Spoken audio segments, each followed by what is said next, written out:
पासे धासुड़ई अनलिया मानतान चंद्रनाथ मुर्मू सिंगी सिंग सिंगी नींद रहड़ रहड़ दा एदाय देदेर पेदेर ओड़ा ताले पासे धासुड़ई हयातेद आरेज लेका दा एदाय सानाम नाखा धेदेर पेदेर ओड़ा ताले पासे धासुड़ई गोड़ा ओड़ा गाट गाट ओड़ा रेहों साठ साठ धेदेर पेदेर ओड़ा ताले पासे धासुड़ई कुल्ही दुआर राचा माना लोचर पोचर लसट एना धेदेर पेदेर ओड़ा ताले पासे धासुड़ई दारे नाड़ी आज कथाय चिकड़िना आडी नापाय धेदेर पेदेर ओड़ा ताले पासे धासुड़ई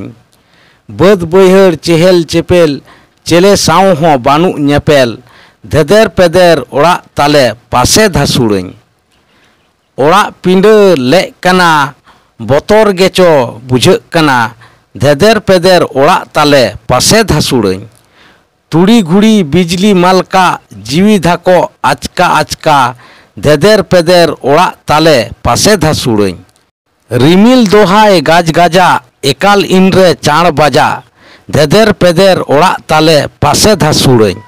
दोहाय चांदो निये बेर मा उसराते आसुर हदमा धेदेर पेदेर ओड़ा ताले पासे धासुड़ई ओना तेगे हर को धुसौई अनलिया मानतान चंद्रनाथ मुर्मू ओना तेगे हर को धुसौई हो ओना तेगे हर को धुसौई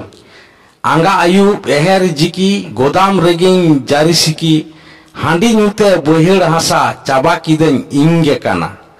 पौर हांडी एकाल काया बांग ताहेलेन दाया माया भुरुज कते एरा उरु साजा सुरु गुरु दिकु कथा चमक फांदा बतराते जीविते रेंदा गुगुओं को जे हामाला एनहो बन सवाला आकिल ज्ञान हर को ओरा ऑक्तो खानिंग कोयो हरा इंगमा हाले पुंख चतुर हर गदारे कथन दोचोत आयुर सुतु हरमो जांगा बिटलिदन समाज चोंगा आगिल कोआ धरम कथा उनन मिता एकेन चोखा हरमो इñ जागे डेहे नेलते गिदी कुड़िट केहे जजम लगी लोमो सोरो भागाड़ रे दुन दान मिरो हयते हिलो दाका टुकुज रेंगेजते इñ ओदो फुटुज आत्मा जागे केटेज धीरी एसाई इñ ओटम बोरी हर काबिलो ᱧᱩᱛᱩᱢ मारे पारचाव आको आकिल दारे दिसोम रेको मान महिर इñ तेñ इñिñ जाहिर गोसो माला अनलिया मानतान रामेश्वर हेम्ब्रम सेबेल आंजम मेन तेगे कथा दोरेम इमादिं मोने पेरेज आस कातेत इñ दुñ ताहेना ऑक्तो पारोमेन सोरेन कथा माड़ुरेना आमा गालांग माला सोरेन रोहड़ गोसोयना आमा गालांग माला सोरेन किष्टो चूड़ा बाहादो रूपदो मेना सोरेन सदो बानुआन बाड़गेरेना बाहा ऑक्तो आरहो रुआड़ हिजुआ आमा बाहा ऑक्तो सोरेन बांगचोंग रुआड़ा